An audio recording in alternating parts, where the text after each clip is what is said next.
A few things to update you on. I believe yesterday really served as a reminder, certainly to the community, and it reiterated to everybody on this fire, this isn't a single battle, this is a campaign. This campaign is going to go on for some time, and we're going to have some good days and we're going to have some tough days. That fire proved, and everybody saw the smoke, it was a tough day. It was a tough day for the firefighters out there. As we understand, every day is a tough day for those that are displaced, and certainly for those who've lost homes. And as Bill mentioned, this thing's wind-driven. I would say we certainly anticipate with those same conditions, it'll probably be a tough day today. One of the difficulties for us yesterday was despite all the ground that had been gained and that black line that you saw on the east side and on the south end, the southeast corner, there were some challenges when it broke line yesterday. First of all, for the people in Redstone Canyon, and I'm going to let Chief DeMint talk because that's within his fire district about that impact, but certainly over to Mill Canyon and Soldier Canyon estates in that area on the northwest part of Horsetooth Reservoir. As that fire ran, the folks we'd let in barely 24 hours earlier, the fire had potential for a strong push headed eastward, and we had to re-evacuate those folks. It was not only a challenge logistically getting back out there and making sure we got the message, it was tough on everybody doing that as well as on the residents.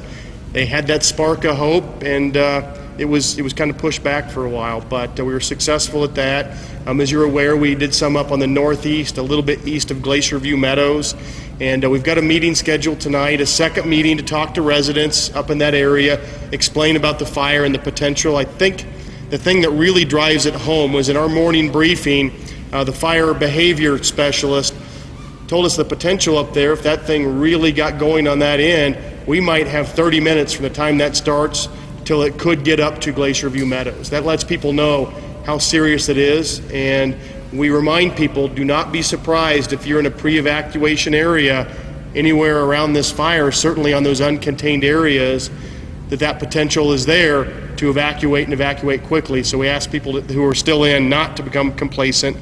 I talked yesterday about an arrest that we made. I don't have a lot of additional details. Those are coming out in the press releases, but there was an individual who came in through Wrist Canyon, and I'm not going to go into the details specifically because I know there's some other people out there who might try to be copycats and find a way into the fire. I don't want to give the details right now as to how we think that happened, but we did snag him up.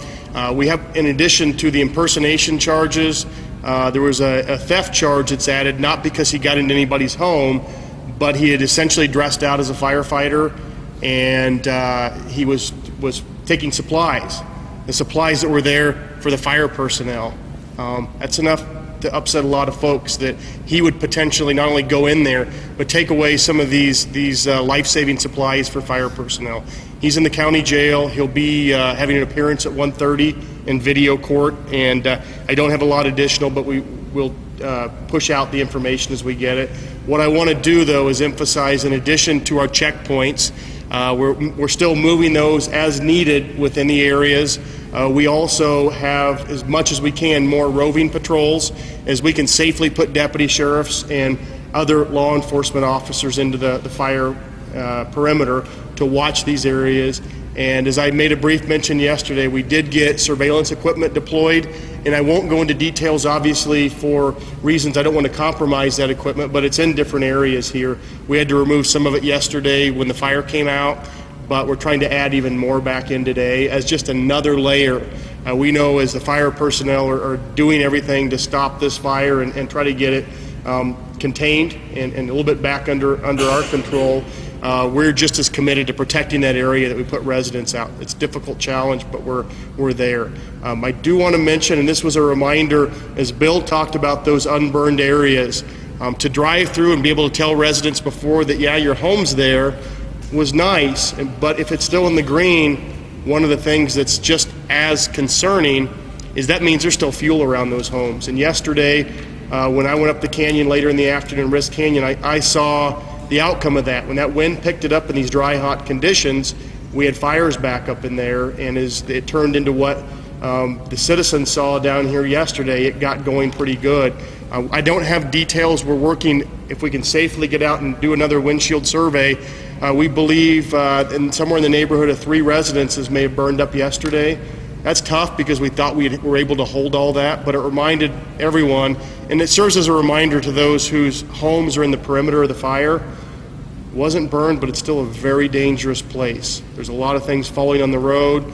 It was a bit of a heartbreak this morning to hear utilities folks who we got a little ways into there to try to restore power and get some power lines changed out. They said they had damage, they had a setback yesterday. So, like I said, it was a tough day.